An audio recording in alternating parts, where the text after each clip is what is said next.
सुबह की सुर्खियों में आपका खैर मकदम। आप देख रहे हैं टुडे न्यूज लाइव। आइए नजर डालते हैं आज की खबरों।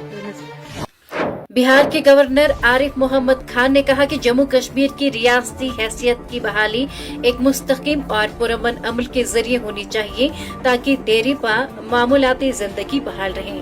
उन्होंने कहा कि ये खिता बरसों से मुश्किलात और जज्बाती तकालीब से दूर जा रहा। और श्रीनगर में मीडिया से गुफ्तगू करते हुए बिहार गवर्नर आरिफ मोहम्मद खान ने कहा कि वज़ीर-ए-आज़म नरेंद्र मोदी और भारत के अवाम ये मुश्तरका उम्मीद रखते हैं कि जम्मू कश्मीर एक बार फिर अपनी रियासती हैसियत हासिल करे, मगर ये अमल एक मुनज़्ज़म और पायदारी तरीक़ेकार के तहत मुकम्मल होना चाहिए। उन्होंने कहा कि अगरचे रियासती हैसियत की बहाली का मकसद सबकी ख्वाहिश है, लेकिन अक्सर मासूम अवाम बड़े फैसलों के नताइज भुगतते हैं। हकीकी मकसद ये है कि जम्मू कश्मीर में पायदारी अमन, तवाज़ुन और इस्तेकाम पैदा किया जाए। आरिफ मोहम्मद खान ने कहा कश्मीर हिंदुस्तान का ताज है। उन्होंने मजीद कहा कि ये खिता कौम के दिल में एक खास मकाम रखता है। मैं हमेशा कहता हूँ कि जो हकीकी इल्म का जो मुतलाशी है उसे चंद कदम कश्मीर की जानिब बढ़ने चाहिए। ये इल्म, दानिश और तहजीब और सकाफत की गहवारा सरजमीन है। जम्मू कश्मीर की मजहबी व दीनी तंजीमों के मुश्तरका प्लेटफार्म मुत्तहिदा मजलिस उलमा ने महकमा सकाफत की जानिब से जारी उस सालिया हुक्मनामे पर सख्त तशवीश और अफसोस का इजहार किया है, जिसमें रियासत भर के स्कूलों को वंदे मातरम के 150 साल मुकम्मल होने की याद में सकाफती व मौसीकी प्रोग्राम मुनक्किद करने और इसमें तुलबा व अमले की लाजमी शिरकत यकीनी बनाने की हिदायत दी गई है। मुत्तहिदा मजलिस उलमा, जिसकी सरबराही मीर वॉइस कश्मीर मौलवी मोहम्मद उमर फारूक कर रहे हैं, उन्होंने कहा कि ये हुक्मनामा न सिर्फ मजहबी आजादी के मुनाफी है, बल्कि इससे वादी में फिरका वाराना हम आहंगी को नुकसान पहुंचने का अंदेशा है।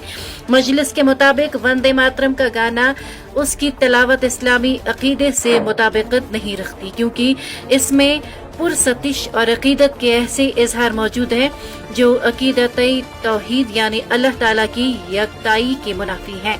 बयान में मजीद कहा गया कि इस्लाम किसी ऐसे कौल या अमल की इजाजत नहीं देता जो इबादत या ताज़ीम के दायरे में अल्लाह के सिवा किसी और के लिए हो। लिहाजा मुस्लिम तलबा या इदारों को ऐसे किसी अमल पर मजबूर करना जो उनके अकीदे के बरखिलाफ हो, मजहबी जबर के मुतरादिफ।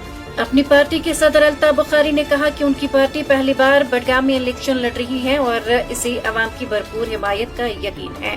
और अल्ताफ बुखारी ने कहा हमारे कारकुनान पहले ही इस हल्के के 120 में से 20 से ज़ायद इत्तेहाद का इहादा कर चुके हैं और अल्लाह के फजल से हमें अच्छे रद्द अमल की तवक्को है। हरीफ पार्टियों पर तंज करते हुए उन्होंने रिमार्क्स दिए और बीजेपी, एनसी और पीडीपी ने तवील अरसे से लोगों के जज्बात से खिला है और उनकी पॉलिसियों या प्रोग्रामों में सिर्फ नामों में कोई फर्क नहीं। और नेशनल कॉन्फ्रेंस के इख्तियारात न होने के दावे पर एक सवाल के जवाब में अल्ताफ बुखारी ने कहा कि अगर कोई हुकूमत कहती है कि इसके पास कुछ नहीं है तो ये शर्म की बात है। हुकूमत तमाम इख्तियारात रखती है, अगर उसे गवर्नर की इजाजत की जरूरत हो ये उनका मसला है। गवर्नर ड्यूटी में सरबराह होता है और रियासत का दर्जा उन लोगों के लिए कभी रुकावट नहीं होता जो काम करना चाहते हैं।